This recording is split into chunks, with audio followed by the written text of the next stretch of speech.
Welcome everyone, and thank you all for coming to today's talk. My name is Mike Diamond, and I'm a manager in the Google Advertiser Platforms division, focusing on programmatic strategy. And I'm really excited and honored to be moderating today's talk. I've been a member of the Leadership Council for an organization called Upwardly Global for the past 9 or so years. The organization helps refugees and immigrants find meaningful work in the US that's requisite with their skills and experience. And when I think about when I first got involved with the organization, it's amazing because there was really very little coverage of refugees and immigrants. It took me a matter of 5-10 minutes to truly explain the organization's mission. But over the past year, with the deluge of media attention, there's been an increasing focus on refugees and immigrants, not only in the US, but around the world. And it's been quite a tumultuous time for both of those groups. And refugees in particular have been in the spotlight, both here and abroad, and for good reason.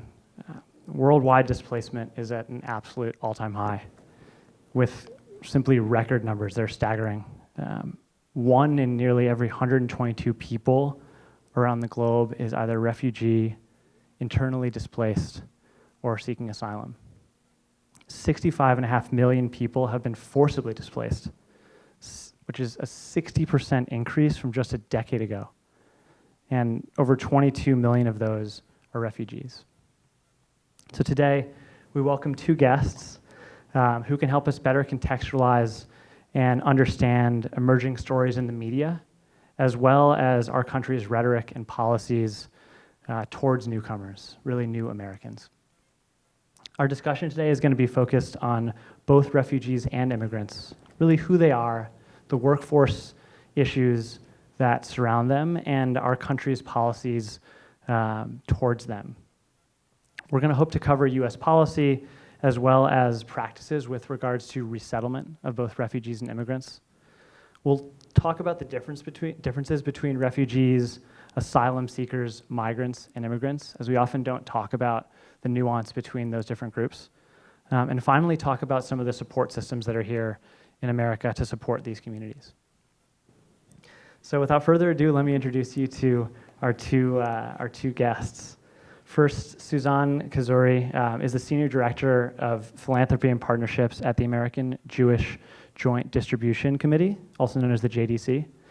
She's had over 25 years of experience working in the refugee humanitarian field. And in the course of her career has worked for 3 of the 9 resettlement agencies in the US, in managing various aspects of their resettlement programs. She attended Wellesley College and also received her degree from the Fletcher School of Law and Diplomacy at Tufts University. Sitting next to me is Nikki Cicerani, who I've known for many years and is the CEO of Upwardly Global, where she's worked for the past 8+ years. As we'll hear later, UpGlo's work grew out of the resettlement system and is the first and longest serving organization to support the integration of skilled refugees and immigrants into the US workforce.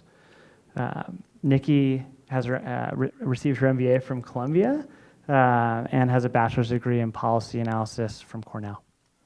So to kick things off, I'd like to just baseline a little bit on resettlement as a topic in general. I'm going to turn to Sussan. Would love you to kind of help us get an understanding of the refugee situation both globally and here in the US, and start to understand why displacement has grown so much over the past, particularly 10 years or so. Okay. Hello, everybody.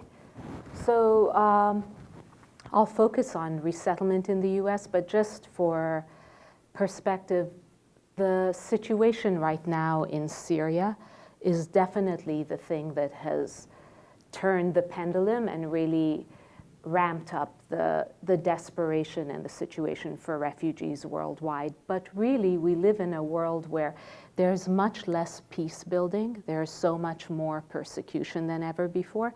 but also we don't address the root causes so that people can go back. I mean, many of us remember situations in Vietnam, in Bosnia, in Rwanda, where refugees returned to their homes.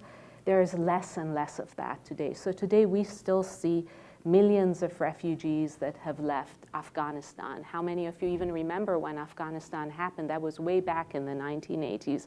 Some of you weren't even born. Sudan, Somalia, all these things, these refugee crises were so protracted, and we haven't dealt with the peace building side of it. And so refugees are just basically, some of my colleagues call it warehoused in refugee camps or in cities around the world, in poor countries and neighboring countries, and that's just persisted for so long. So there's been a buildup, but very few solutions at the root causes. Very few refugees are resettled. So of the numbers you mentioned, Mike, maybe 1% only get resettled, and it's like a lottery in a sense. If you get out of your country and have a chance at third country resettlement. Many refugees, most of them, the bulk of them, are in neighboring countries where really it's hard to welcome them because the neighboring countries are poor, and it's just such millions and millions of people who need jobs, need livelihoods, need food, clothing, etc. And refugees don't want to be recipients of welfare. They want to be able to have a chance at continuing their lives. That's why organizations like yours are so important, but all of our work is so important. So in the US resettlement program traditionally has been different than other countries because our focus is employment, almost to our detriment. So the agencies, there's 9 resettlement agencies in America. There were more before the fall of communism, but now there's 9. Most of them are faith-based, and 3 of them are not. So they're Church World Service, Hebrew Immigrant Aid Society, Lutheran Immigration Refugee Services, U.S. Catholic Conference, World Relief, the evangelical group. They don't proselytize, but the reason they're important is that there are churches and constituents all over the country that welcome refugees. And the other 3 that are non-denominational are the International Rescue Committee, U.S. Conference for Refugees, and there's an Ethiopian group, Ethiopian Community and Development Group, that does the same work, committee. So all of them have sponsors around the country that help with the resettlement. So they have professional staff and sponsor, because the resettlement program in America is a private-public partnership. The idea is it's so important to welcome refugees in your community, and you don't want to impact any one community in the country. Usually, if refugees had their choices, they'd all go to Florida, California, because they're warm in their minds, and maybe New York because it's so receptive. But welfare is such in some of these states that it's so generous that really the system is geared in such a way that refugees who don't have family members usually have to go to states where they have hospitable communities to welcome them and to work with the professional staff like these 9 agencies. And what we're responsible for doing is refugees are recognized as refugees by State Department overseas. It's asylum seekers that come to the US borders, but refugees are recognized. It's part of the US foreign policy to recognize people of humanitarian concern to the US. So it's usually countries that America realizes are persecuting its own populations. The President of the United States and Congress set the ceilings, the numbers of people who get to come in, and basically they're processed overseas. It's a long, long, long process. All of you have heard that screening people for admissions to the US is very complicated because you have to go through a lot of security clearances. Basically, you go through a UN agency called the UN High Commissioner for Refugees, who then refers you for resettlement to one of many countries in the world.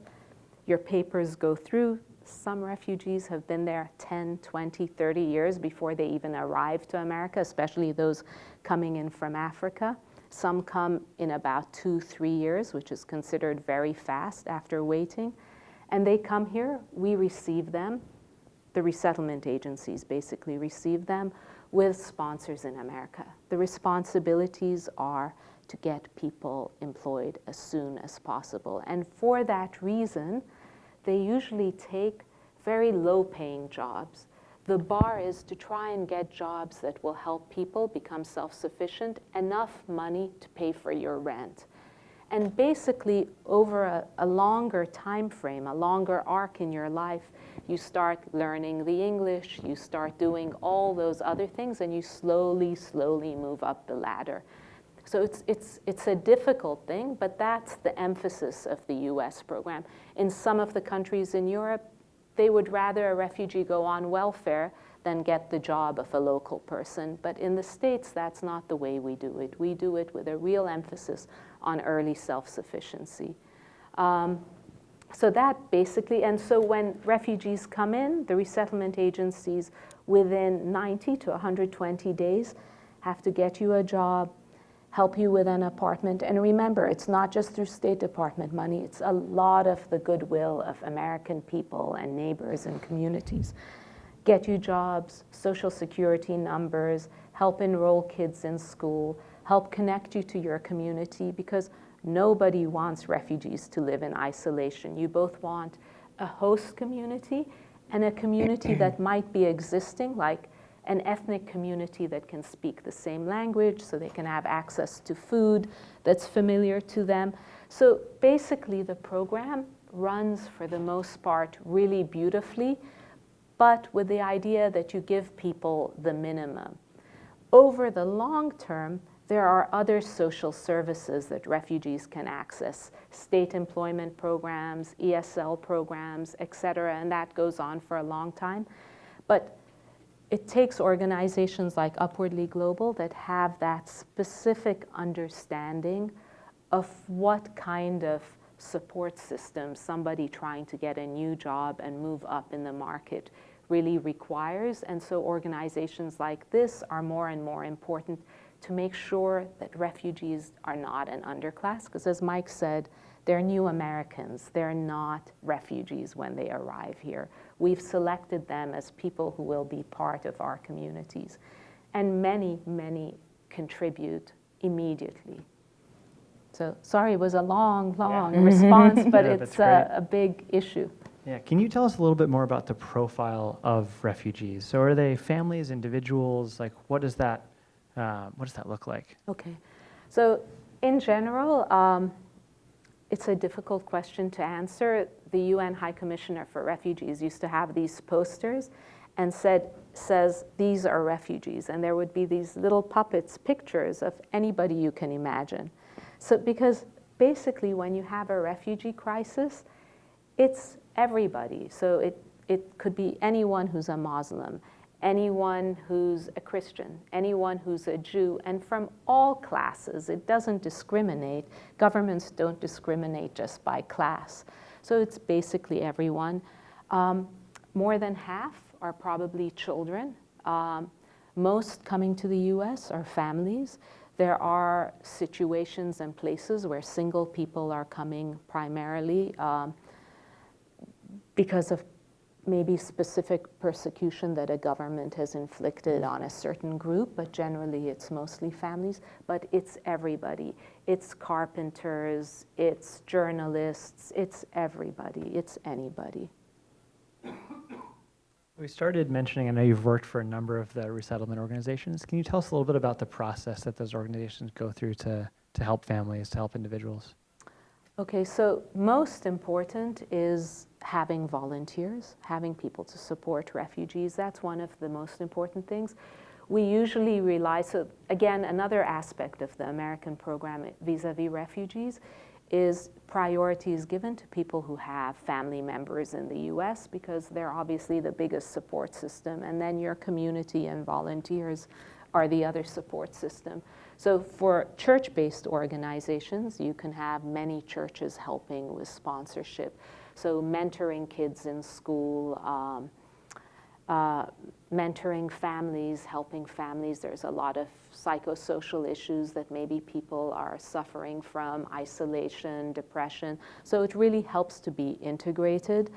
The church-based agencies I've worked for often have used church sponsors or community connections, but a church agency will also work with a mosque if you have, you bring in a lot of interfaith groups, because you don't want people to just be labeled and just be ghettoized when they come. It's really so important. As many more people as you can bring in, the more important it is. And maybe the single most important aspect is financial, which is helping people get jobs, helping women with maybe 5 children find childcare. So they really, the agencies help with all of that very much in the beginning. The expectations of the organizations are all the same. So whether I worked for a church-based agency or the International Rescue Committee, the basic fact is we all have to give a certain standard of service to make sure that people are self-sufficient or know where to go and get services so they're not on their own, because there's a lot of support systems from the state that also are available to people. And just a quick follow-up, how long do those support systems last? Does it differ? So it's very short in terms of the contract with which, let's say, the resettlement agencies have with State Department. So it's between 90 to 120 days that the relationship really is there. And then the rest of it is referrals and passing things on to state and city actors or private actors like Upwardly Global, who come in and help out and pick people up to the next step and next level. And some of the organizations have longer term contracts. They may have employment contracts from the state or from the city, because there is an understanding by many states and cities that you require a specific kind of understanding and language experience and cultural experience to help with these things. In your experience, what do you think some of the biggest challenges that the organizations face as they're trying to help some of these groups? Okay, so today, and I bet everyone would have the same response, is it's just this feeling of fear and feeling that you're not welcome. I should also tell you that refugees, when they're fleeing their countries, very often don't want to go to a Western country. And most people think they do. No, they want to be right by their home so they can go back home tomorrow. And the fact is, after 10, 20 years, 5 years, you stop thinking that. Even with the Syrian refugees, it was very, very difficult for the Western world to convince them that you have been so persecuted, you're unlikely to go back home. You know, resettlement might be the right thing for you. You have a chance at a new life. And most people make those decisions for their children because they know that going back is not an option. So the challenges to me are isolating people, fear, which is part of what's happening in today's rhetoric about refugees. I mean, the idea that you can have a bag of Skittles and one of them can be dangerous is that creates fear, and that's not been the history of America. So we talk about refugees, but in America, there have been so many groups that have come in for hundreds and hundreds of years, even before there was an official enactment of refugee law. We've had immigrants and refugees coming since this country started. And there's been backlash against the Chinese, backlash against the Irish, backlash against the Italians. I mean, hatred and vitriol like we hear today. So actually, I'm very positive. I feel this is part of a trend that will change. But I feel that there are moments in our history that this happens. But I really believe, and what I've seen everywhere, is there is something unbelievable in America in terms of how America welcomes the stranger. Because so many Americans have had the experience of being a stranger themselves. And it's unbelievable. So many of us and our family members have been recipients of that kind of kindness. It's nice to hear some of that optimism. So yeah, I believe that, genuinely. one of the things that's really struck me through my experience with Upwardly Global was how many refugees and immigrants are highly educated and are coming to this country with years and years of experience and university degrees. A stat that I've learned is roughly 28% of that community has bachelor's degrees or higher, which is compared to roughly 29% of the US population. The interesting thing is that despite that expertise, despite that experience, so many of these immigrants and refugees are either unemployed or, as Sussan alluded, are underemployed, which is a term we don't really talk about a lot.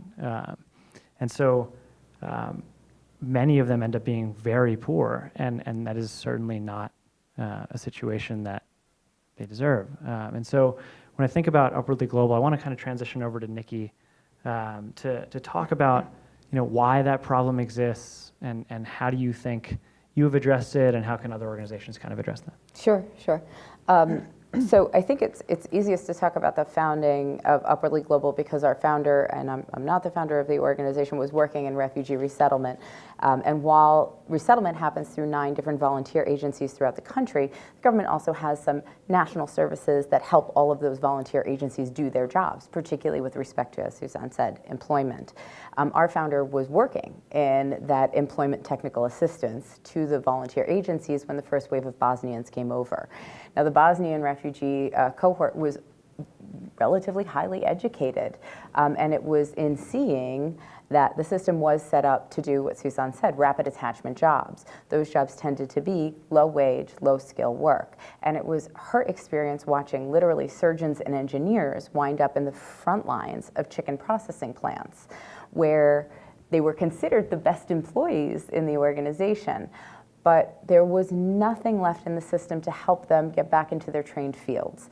And our founder was sort of spinning the narrative on its head, which is not only is it an old romanticized narrative that the first generation comes and sacrifices so that the next generation can enjoy the opportunities of this country, and that that's a detriment to the individual, but that's also a detriment to the country.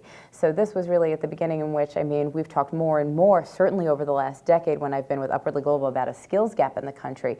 But the vision of our founder was exactly that this is we're losing out on 2 sides when we accept underemployment, and when the narrative we build is encouraging those who are coming with skills to accept sort of their new station in life. And that was part of what happened in the system, that there was a bit of a narrative that says, look, your education from your home country may just not count here, or the sort of quicker you sort of accept your new station in life, the better your integration is going to go. And Upwardly Global was founded for that niche of the population, where we were trying to change that narrative by proving that better outcomes were possible for refugees, and then as we sort of grew as an organization, realizing that the problem existed for a much broader swath of the immigrant population.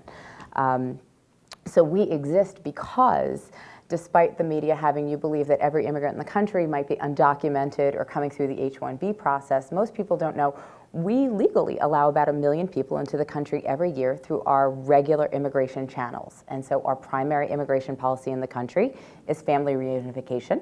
We also, of course, have a policy of refugee resettlement, where you're getting a skilled population coming through, and then also the diversity card lottery. So through those 3 channels alone, you get 1 million people coming in a year, and of the adult population of that larger group, you've got 48% who have a bachelor's or better, and you have drastic underemployment. So on the whole, if you look at everybody coming in, about 1 in 4 wind up under or unemployed. And then if you look at subgroups like refugees, those coming from Africa, Latin America, Middle East, it's much more drastic than that. Why does that happen?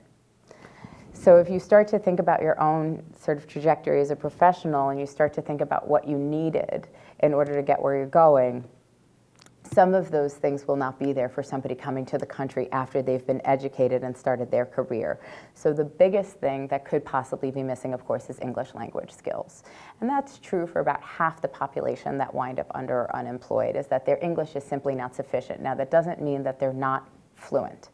It means that actually there's a big difference between being good at English and what they call very good. And I promise you these are technical terms. Good is where you can actually be very conversant. Somebody understands what you need, understands how to give it to you because you can make yourself understood. Being very good actually transgresses that, and it means you've actually achieved a level of English where you're as likely to speak it in the home as you are your home country language. And it also means that you understand the contextualized English of your field. And so when you have English barriers, I don't want everybody to think that you have people who don't speak English at all. That part of the problem is that English is not moving people from that good to very good. In addition to that, one of the biggest barriers that newcomers face is a lack of a professional network. Think about how you found your job here at Google. It could be that a recruiter saw you on LinkedIn and called you. It could be that they found that profile on LinkedIn through somebody else they were looking at on LinkedIn. But in most cases, as we progress through our careers, we use our network to find our next job or an opening in that job. When you come through resettlement, when you come through family reunification, you're less likely to have that professional network. And then there's other barriers. Acculturation.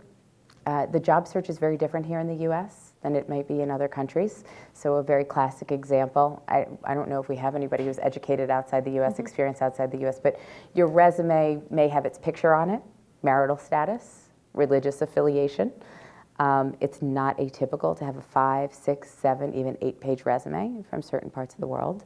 And then if you just start to think about the nuance of American culture, we are typically self-promoting,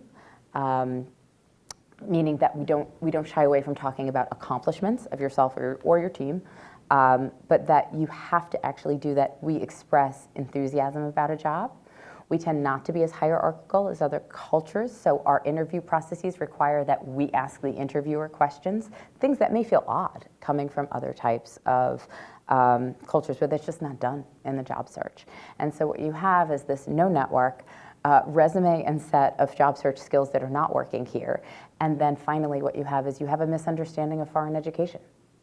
A foreign degree just simply, in most cases, is not as highly prized and or understood as a US degree. And so when you're coming with a Middle Eastern name and the University of Baghdad on your resume, an employer may see that and simply not know what to do with it. And that's the kind of innocuous version. And then the non-innocuous one is subconscious and even conscious bias. We're here in New York City. Sometimes it's hard for us to really grasp that that happens. But I can tell you we work throughout the country, upwardly global, and we see routinely simply bias in the hiring process. So that's why the problem exists and who it exists for. So refugees in America are resettled in some 300 communities across the country. So you can imagine where some of this plays out. So one of the interesting things is there's been a big focus in previous administrations, particularly Obama administration, around employment, economic opportunity and placing refugees into their fields. Program called Partnership for Refugees. With nearly 6 million open jobs in the country, why do you think? What are some more of the reasons why you feel like it's so difficult for refugees to get placed, both on the, we've talked a lot about the refugee side, but even more so potentially on the corporate side from your experience working with some of the biggest companies? So just to sort of juxtapose, the Obama administration was very interested in immigrant integration in the workforce, and so there was a larger effort broadly for immigrants and then very specifically to bring companies to the refugee crisis, a corporate response called Partnership for Refugees. I think largely companies don't necessarily find this population as readily, particularly the refugees, for a number of reasons. One is they tend to have a gap at the top of their resume. It could be a handful of months, it could be a number of years. And so if their most recent job is actually stocking shoes at Payless, when in fact they are an engineer of some sort, and we see all kinds, it's unlikely that somebody reviewing a resume pool is going to understand why that gap exists, and we may make certain assumptions about that gap. And simply, we're in competitive markets, right? How do we screen lots of resumes? The second is again, I think a very large misunderstanding about the work authorization of certain immigrant classes. Refugees have a green card. They work without visa sponsorship, as do a number of immigrant classes. So I can't tell you how many times we've worked with big companies, Fortune 15 companies, that have said to me, we can only hire citizens. And I have to delicately say, that's actually an EEO violation. Unless the position requires security clearance where citizenship is necessary. For most positions in the economy, you are not allowed to discriminate between a green card and citizenship. And so the misunderstanding when they see a foreign name and a foreign degree, is that this person will need sponsorship, and we don't do that. So I think, and then the other thing is, where are the channels? Where are our companies going for their talent? So you work within networks. I'm sure even here at Google, right? There's a strong referral culture. Refer your friends if you're smart and motivated, and they're coming again. So what helps refugees in the beginning are ethnic enclaves that support them in language acquisition, getting their kids in school, ethnic groceries. Can also become isolating when they're not connected to the mainstream. And so you do find this gap between where they are and companies saying that they want talent, but not necessarily knowing where and how to evaluate within the existing processes the talent pool that lies within these 2 million highly skilled but underemployed immigrants and refugees in the country.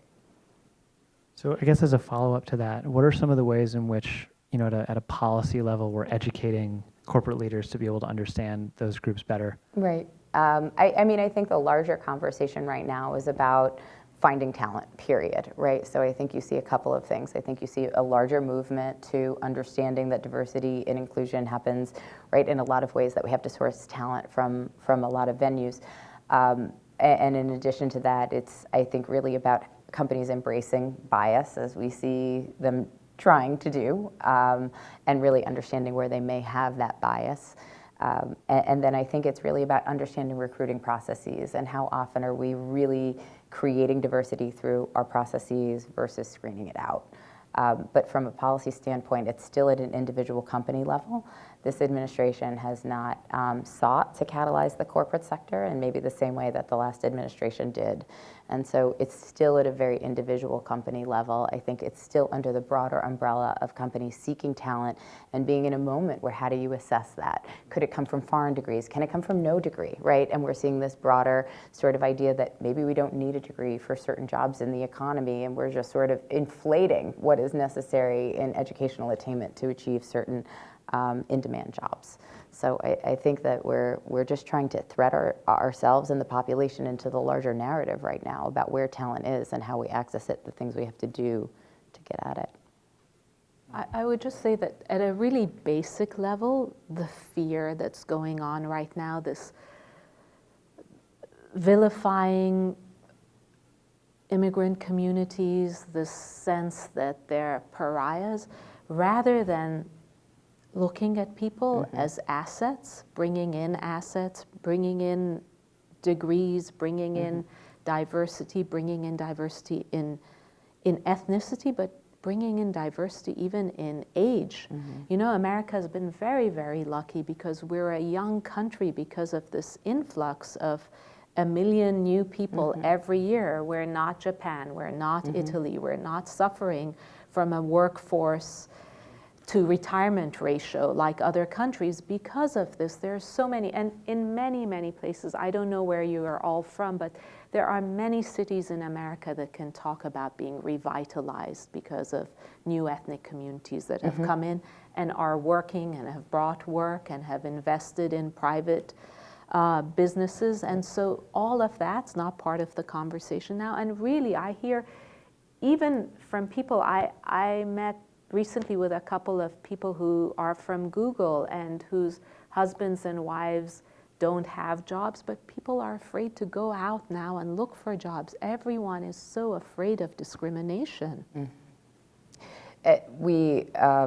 I'm not going to overstate the statistic, understanding that I'm at Google, but we did start to track. We partner with employers in our program. Our program focuses largely on the soft skills that immigrants need: job search skills, resume, interviewing, networking, and we've made those things such that they can do them in a self-paced way, or that they can have one-on-one advisory through our program.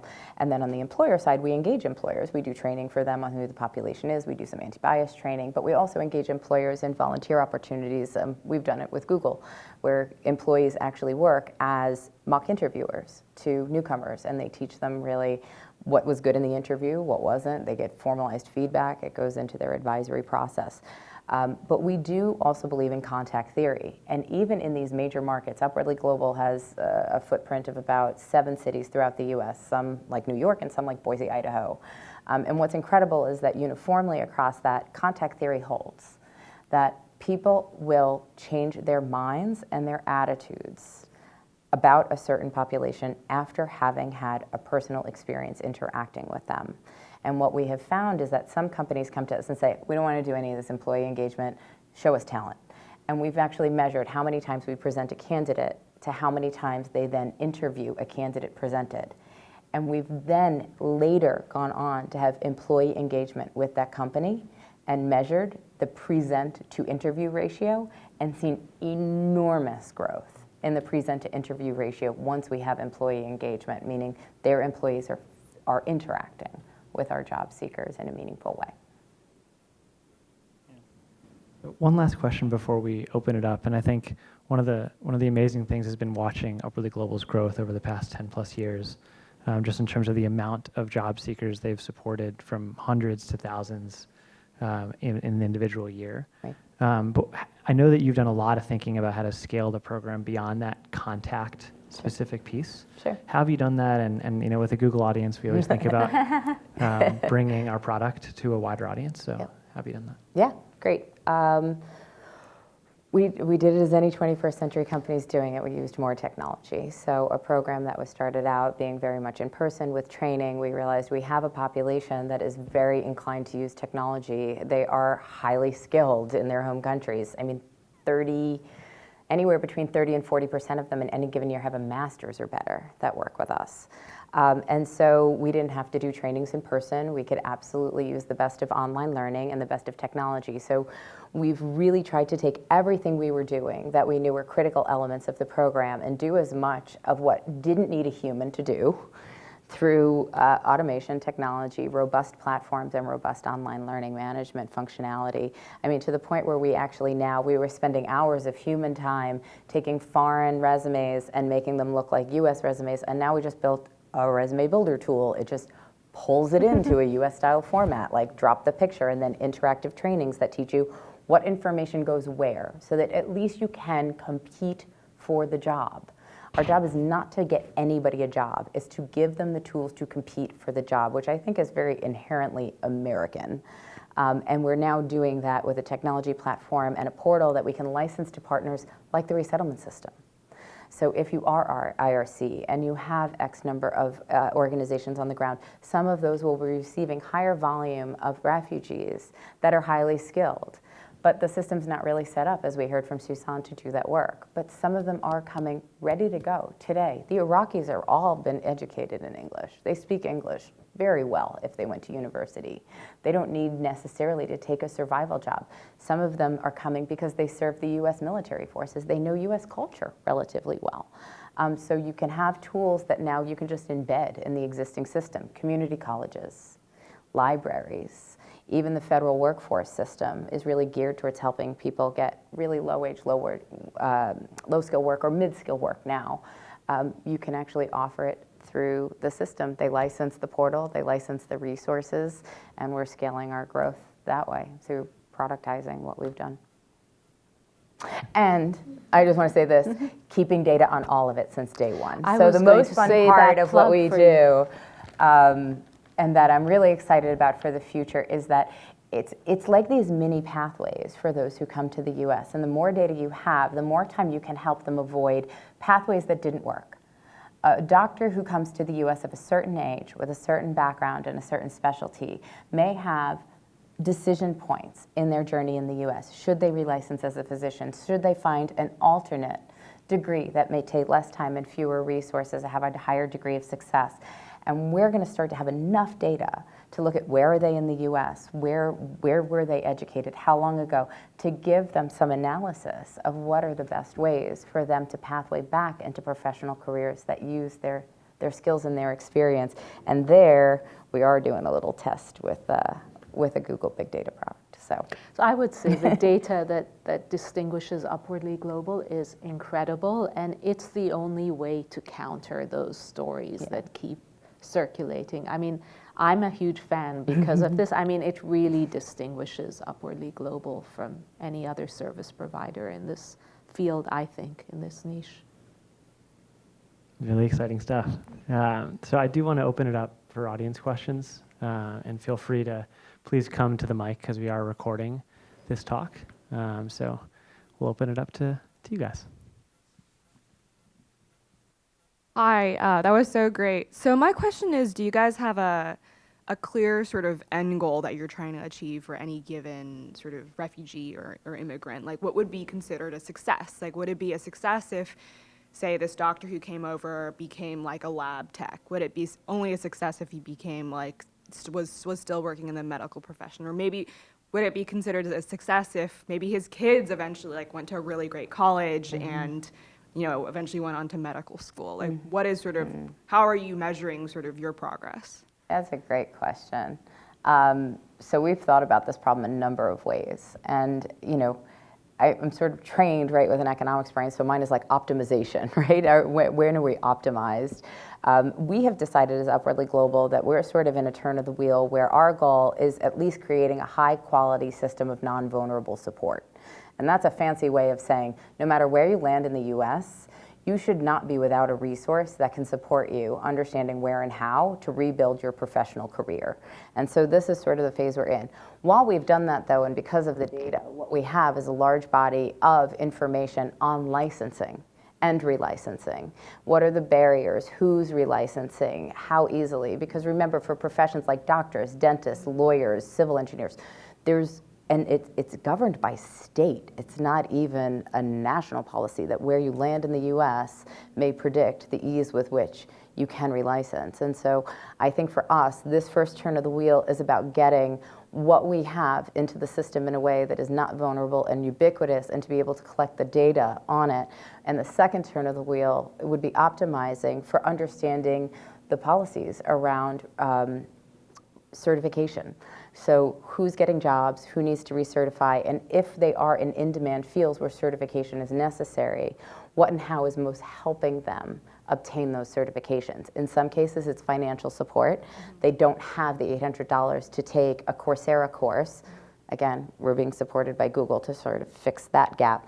In some cases, it's a little more sophisticated. It's just simply a very long, arduous process to recertify, and there's not necessarily a benefit to the recertification. It's that the professional bodies that govern these industries stand in the way.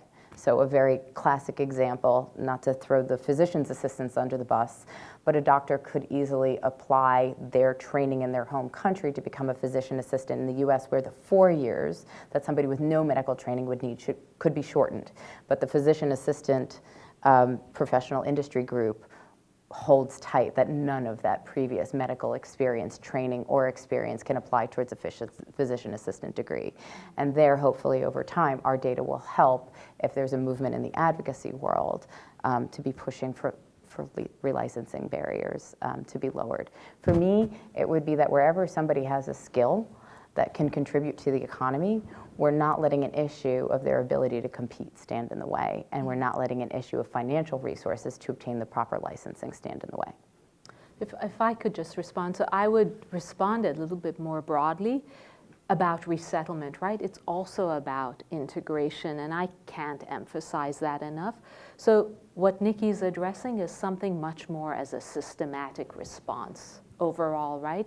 The resettlement agencies may get some people certified because some of the volunteers or support groups may have that extra money to do this, but she doesn't want it to be something ad hoc. She wants this to be something systematic that people have. But the arc, the trajectory that the resettlement agencies have is the long term, which is we've seen refugees and immigrant communities over a long term.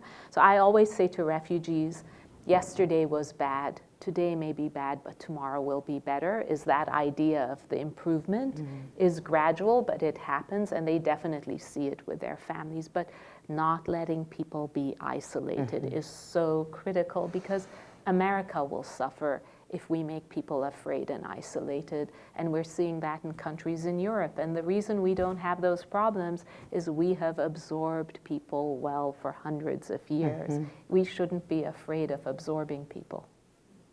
Cool, thank you. Thanks. Hello. I would guess that like the more time people spend languishing in refugee camps, like probably the worse it is for their eventual outcomes. Is that something you've seen from the evidence?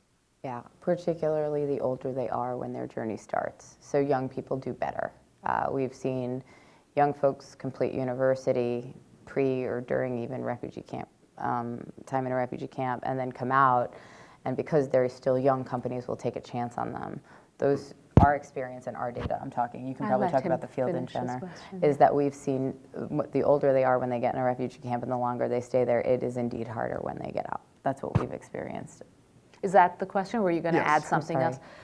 So there are more and more programs overseas that we call livelihoods programs. I mean, people are so anxious, even psychologically. So imagine if you're in not just a camp, but even a city where you're just a welfare recipient and you just want to be in control of your life and your family.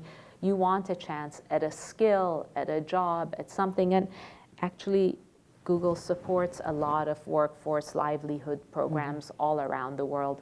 My organization, even in a program in Israel for minorities in that country, has Google support. But it's so important for people, even psychologically, to feel they have a skill, to have a chance. But the need is so much greater than the resources out there to give people either the skills or the jobs that they need. But you're right, and adolescents are particularly vulnerable, right? Because they're growing up in this vacuum, and that's so scary because idle adolescents, even in our own homes, aren't a good thing. Can you imagine in that kind of environment?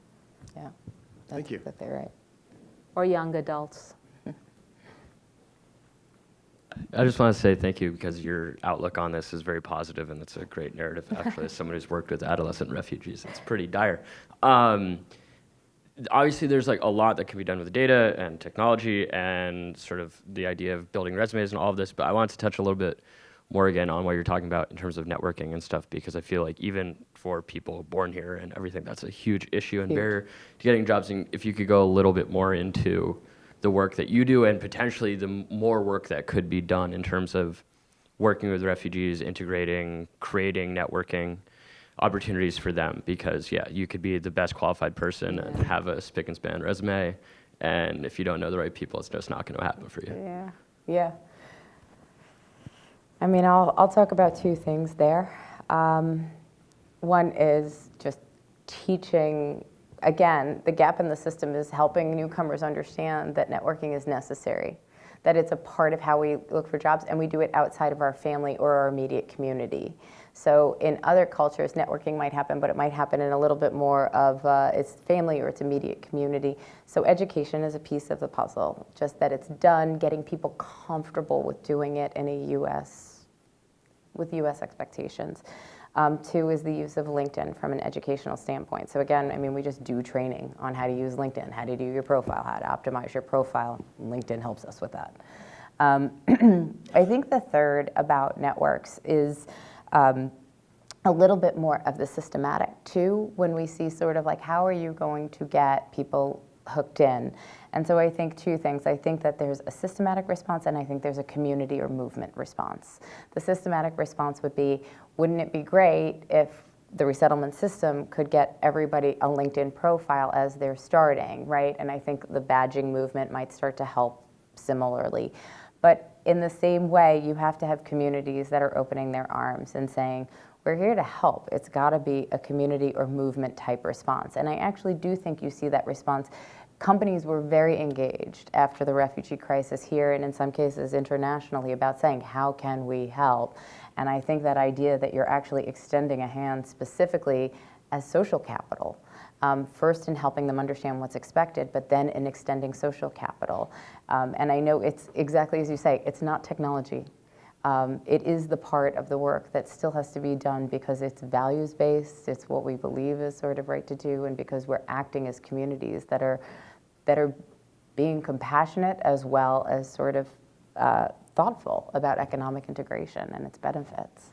I don't know if you want to add to that. So tell me the emphasis of your question again. Just the idea of how you can take this. It's almost the most ephemeral part of getting someone a job in the U.S. and you can't just figure. There's no specific process to it, but when you no matter how you try in terms of networking and helping people with jobs that way, given so much of success in terms of hiring and all of that is driven by that very element. So I think maybe Nikki was alluding to it when she said the community response, but living in New York, you really see these themes of different communities that have specific jobs. So the superintendents are, I don't want to say these things, but are from a certain ethnic group, or the people who work in places that, might be in the gas places are from, so people talk to each other. Technology, social media has helped. WhatsApp really helps, and organizations, humanitarian organizations, resettlement agencies like IRC are trying to work very hard in using technology to really help people in terms of locating jobs, helping people in many, many creative ways. But I think people really, so the really neat things is refugees and immigrants are resourceful and they're so smart and they know how to survive and succeed. We just have to be careful that they're not so afraid to be here, right? And so that they don't turn inward, but that they go ahead and embrace the challenges that are out there. I don't know if I answered you, but I think they create You did. their I mean, own. there's a whole other question about empathy from the existing communities here, but that's for a huge Though I have dissertation. to say, again, I would say on the positive side, so all the agencies that do this work, and definitely the resettlement agencies, but I'm guessing even the agencies that go beyond resettlement, the amount of support that the American people gave with their hands and feet in terms of volunteers and with their pockets in terms of money, when the rhetoric is ramping up, the support systems for refugees really are amazing. They're just not aware of it because it doesn't get press. They just keep hearing all the bad stuff. But in America, the protections, the support systems, it's incredible, the goodwill of America towards these individuals, I think. Thank you. I hope you're right. Hi. Hi. Do you have hard or soft data on what employers find are the challenges in terms of considering refugees or immigrants into bringing them into their organizations? And is that something that you've been able to kind of write down, or is that found in a certain location in terms of what challenges on the employer side? Yeah. And do you have any start and I'll- particular? Okay. Sure. Yeah. I mean, and to your question about hard or soft data, it's been soft until now. We just did the first sort of official report. Oliver Wyman actually did like a third-party report on it for us that's embargoed for a couple more weeks. But I can give you some headlines to what we thought was going to be there and that we've heard over the years. One is that it's very hard to take an alternative candidate and advocate for them. There's risk involved in that as an HR manager and even sometimes as an employee who's advocating for a candidate. So that gap at the top of the resume, that education, there's no U.S. professional experience on the resume. So making a case for that candidate feels risky. And in fact, one of the things that we've experimented with significantly over the years is pushing for contract work and measuring how much of our contract work turns into full-time work for our job seekers. And so we've seen about a 69% conversion rate over the years from contract to full-time. And that's because people perceive lower risk with time-bound contract work. And so that risk perception is very high, and getting somebody who feels safe bringing an alternative candidate in and making a case for them, and probably who feels safe failing at having somebody fully integrate. Then the practical challenge of it after that, I think, really has to do with acculturation and mentorship. So is there a culture of mentorship within a company? We've found where there's a real culture of mentorship, they do a lot better. We've also found that companies that have a lot of internationally trained people at the top just, it's not, the accent's not a problem. The fact that like there and there gets spelled wrong in emails is not a problem. Like what may be, my mother's an English teacher. I mean, even when I say confusing there with there, I'm like, my anxiety rises, right? But you know, we work at a major bank. They're an international bank, and they hire folks like crazy, because it's just not, those things are different, and the culture of mentorship is very strong there. I think on the true side, communication and acculturation is a long and in some cases slow process.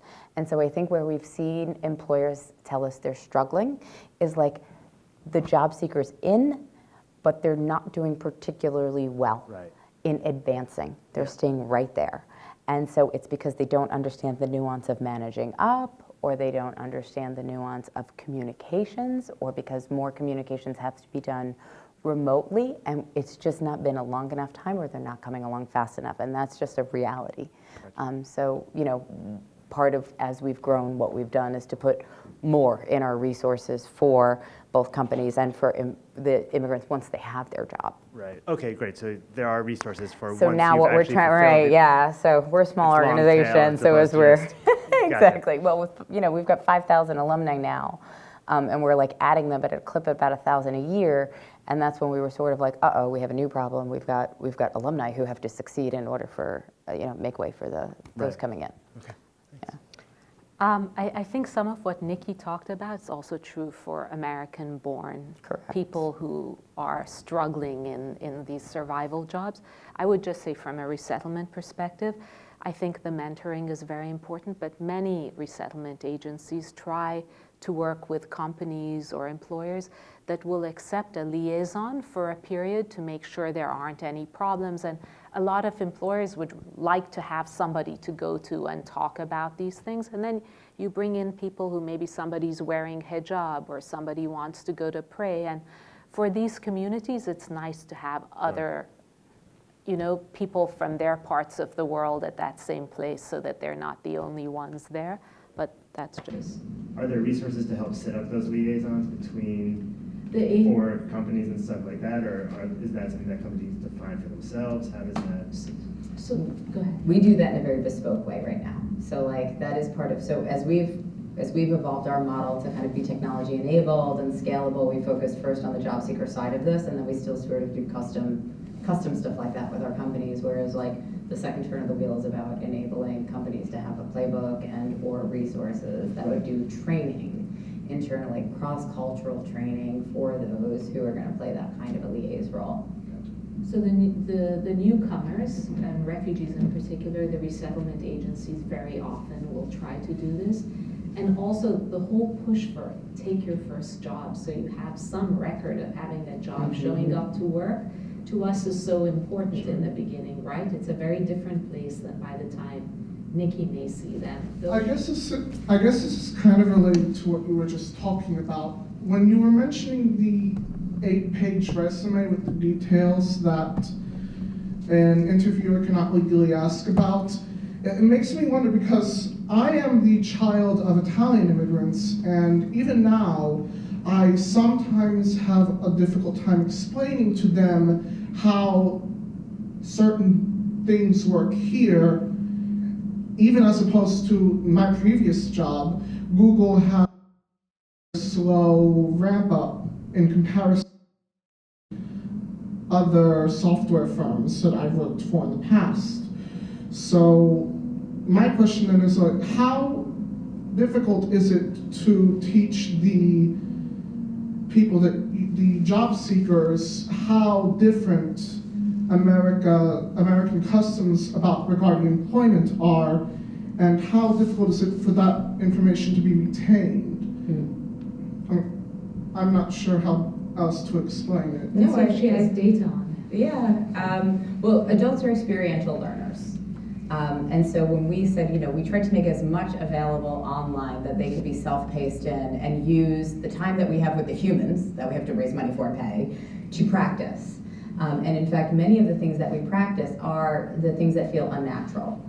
So like you said, Italians, and I'm speaking as one, right, like if we were coming over from Italy, perhaps the ways in which we would approach a job search, we would have to tone some things down, amp some things up, and those are the things that we spend time practicing because we found, and it is largely documented, that adults learn by doing. So where we did a lot of information sharing, through online learning, we spend a lot of our in-person human resource time on the practice in order to ingrain those behaviors. And in fact, we continue to try to use and are looking forward to using more technology that gives positive feedback when the right behaviors are demonstrated. So when you say how hard is it, it does also become a very individual thing. I've seen 67-year-old engineers come to the US and just decide they get it and they're going to do it. And they have a job quickly. And I've seen a 30-year-old Iraqi man, he's not in a space, he's usually a refugee, and they're struggling. They're struggling with acculturation. It's not their moment, and I've seen them take a very long time in the program. They're simply not ready yet to sort of accept that this is the way it is or something like that. So I would hate to make generalizations based on age. I tend to think it's about where we meet people in their journey or in their process, but that it is always, for me, what I've seen is practice and time on task for adults yields results. And then when you say that, and then you are also talking about these automated tools that you're building, like the resume builder. Like somebody gives them a resume with their religious affiliation on it, you have to say you can't have that on an American resume. And that's different because now you're not really doing anything personal with them directly. How do you deal with that scenario? Best of online learning is my response, and then an advisor. So they do have like online learning can really, it's interactive. They see a person come on, they say, look, in the US, we tend not to share personal information. This is what a US resume would look like. And then we have like a helpline. So if somebody's not progressing in their training, we get a notification, they've stopped. We then use part of our helpline capacity to understand why they've stopped. And if it's that, again, they're not trusting, they need to hear human voice for a second. We've had that happen. I had somebody who, he told me, he's like, you guys don't know what you're talking about. I even remember his summary. There was he wrote, and I don't know where it went wrong in a translation, but his lead-in was, I'm an awkward leader. And I tried desperately to say, the picture's got to come off, and awkward, I think we're going for a different word here. And he didn't get a response in the job market, and he came back a couple weeks later, and he's very successfully with it. I can relate to that. Thank you. So, are there any more questions? If not,